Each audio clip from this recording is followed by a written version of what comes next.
পায়ে হাইটা অনেকে মাথায় পোজায় করে নিয়া ব্যাগ বাতিল নিয়া তারপরে এখানে আইসা রান্দা বাইরা খাইয়া তারপরে এখানে এই জামাতে সামিল হইতো। আগের মজা এখন নাই, আগের আনন্দ এখন নাই। আগে যে আসলে যে আনন্দ ছিল সেই আনন্দ এখন নাই। আগে লঞ্চ আসি আসে নামছি, নামার পরে টাঙ্গাইল দিয়ে আসি। এখন যোগাযোগ ব্যবস্থা ভালো হয়ে গেছে, এখন আর কোনো অসুবিধা নেই, এখন বাসে আসি। আগে তো যা যা আমাদের প্রয়োজনীয় জিনিস তো আনতেই হয়, পাক পাতিল আগে খড়ি নিয়ে আসি, এখন চুলা নিয়ে আসি। আমরা সিরাজগঞ্জ জেলা উল্লাপাড়া থানা আর ইচ্ছা থান সরছি, টাঙ্গাইল এসে নামছি। তা তো অনেক সময় লাগছে, ভিড় নাগলি ফেরে রাতেও লাগছে।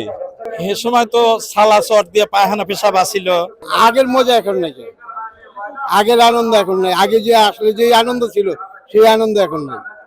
এখন দিন যাইতেছে, আস্তে আস্তে পরিবর্তন হইতেছে। আমরা যখন এখানে প্রথম ইজতেমার মাঠে জামাতের কাজ শুরু হয় তখনই আমরা আসতাম।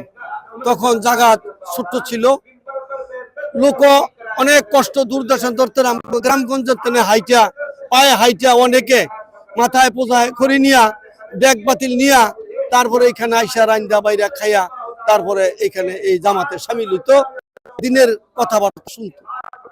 এরপরের থেকে বছরে দিন দিন এই জামাতের আলোচনা যেমন বাড়তেছে, এরকম লোকজন আল্লাহর রহমত বাড়তিতেই আছে।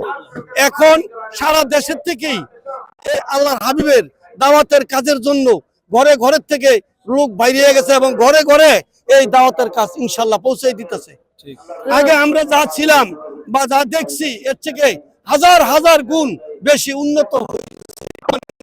তখন আমরা এই যে এখন তো ব্রিজ দেয়, এই যে বালু নদীতে, তখন তো আর ব্রিজ ছিল না, নৌকাটা পার হয়ে আসতাম আমরা নাকি।